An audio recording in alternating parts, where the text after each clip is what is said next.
রাসপাল যাদব জেলে গেছে, তোমার ইচ্ছা আছে নাকি যাওয়ার? বাঙালির খাবারের নতুন ক্রিয়েশন সব করে দিচ্ছে সাবার।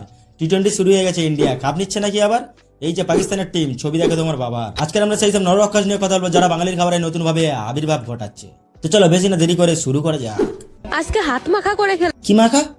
আজকে হাত মাখা করে খেলাম। আমার একটা দুষ্টু মিষ্টি ফলোয়ার কমেন্ট করছিল যে দিদি ভাই একদিন হাত মাখা করো। না, আবার চলে আসলো হাত মাখা।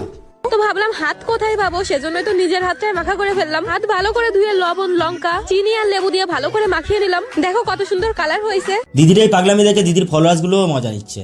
আজকের সাথে উঠে নন্দিতা কমেন্ট করেছে দিদি জল মাখা করো। দিদি তো ছাতু বানিয়ে খেয়ে নেবে, হয়ে গেল জল মাখা। এসব মাখামাখি ছেড়ে একটু ভালো কিছু তো খাবার দেখাতে পারো।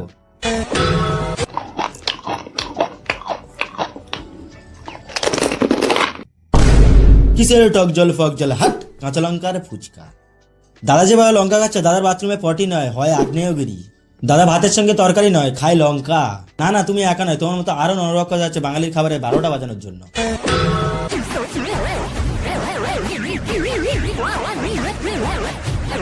আরে দিদি আস্তে আস্তে, তোমার খাবার কেউ খেয়ে নিচ্ছে না। মানুষ একটা মিষ্টি এক গালে ঠিক মতো খেতে পারে না, আর ইনি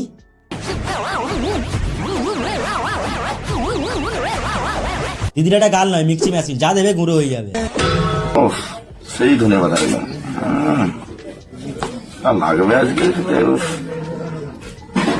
দাদা ভাই ওটা চুল, ধনেপাতা নয়।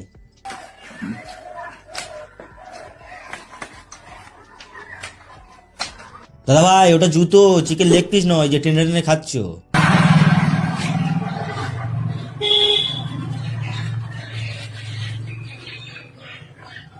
দাদা ভাই ক্রিম আর শেভিং ক্রিম একই জিনিস নয়। কোনো খাবারকে ছোট করতে নেই, তাই দাদা ভাই যখন যেটা পায় তখন সেটা খায়। কোনো জিনিস বাদ দেয় না, যেগুলো খাবার জিনিসও নয় সেগুলোও বাদ দেয় না।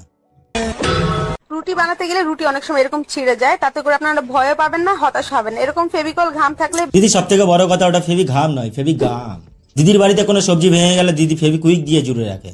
ফেভিকল ঘাম লাগিয়ে দিন। দিদি তাহলে রুটিটাকে কি বলবো, শুধু আটার রুটি নাকি ফেভি গামের রুটি? ফেভিকল ঘাম লাগিয়ে দিন। ফেভিকল ঘাম লাগিয়ে ভালো করে চেপে চেপে লাগিয়ে দিন, দেখবেন যে রুটি জোড়া লেগে। দিদি কতবার বলবো, ওটা ফেভি ঘাম না, ফেভি গাম।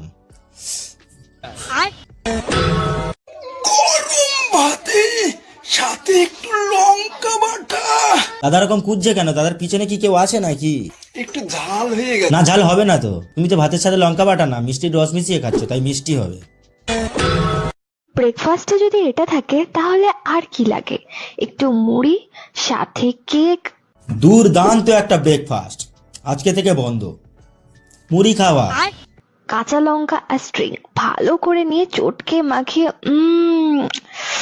আহা হা হা, দুর্দান্ত। দিদির ব্রেকফাস্টে থাকে মুড়ি আর কেক, ডিনারে থাকে ভাত আর স্ট্রিং। দাঁড়াও কোথায় যাচ্ছ? লাঞ্চটা তো দেখে যাও। মাংস খেয়ে হাড়গুলো কখনোই ফেলবেন না। এগুলো দিয়ে যে এত মজার একটা রেসিপি তৈরি করা যায়, এটা দেখা বাকি ছিল। আরে দিদি মাংসটা খাওয়ার পর মাংস হাড়গুলো একটু রেহাই দিন। দিদি ডাঁটা খাওয়ার পর সেই ডাঁটা দিয়ে একটা রেসিপি বানিয়ে দিতে পারে। হাড়গুলো লবণ হলুদ মাখিয়ে রাখুন, এখন সরিষার তেলে খুব ভালো করে ভেজে নিন। আর যে মশলাগুলো খেয়ে ফেলে দেন সেগুলো তো আরো বেশি টেস্টি লাগে। এর ভিতরে দিয়ে খুব ভালো করে নোড়া দিয়ে ছেঁচে নিন, যত ছেঁচবেন তত বেশি মজা। তাহলে দিদি মাছ খাওয়ার পর মাছের কাঁটাগুলো কি করব? দিদি একটা রেস্টুরেন্ট খুলবে, আর সেই রেস্টুরেন্টের মেনু থাকবে মাংসর হাড়ের তরকারি, মাছের কাঁটা দিয়ে ঝাল, ক্রিসপি চিলি লাউয়ের খোসা, ডিমের খোসার তরকারি। গুঁড়া দিয়ে খুব ভালো করে কষিয়ে হাড়গুলো দিয়ে দিবেন। এখন হাড়গুলো 2-3 মিনিট কষিয়ে নামিয়ে নেবেন। গরম গরম এই হাড় চিবিয়ে খেতে যে কি মজা, সে একবার না খেলে বুঝতে পারবেন। দিদি এগুলো ইন্ডিয়ান রেসিপি না, এগুলো কোরিয়ান রেসিপি।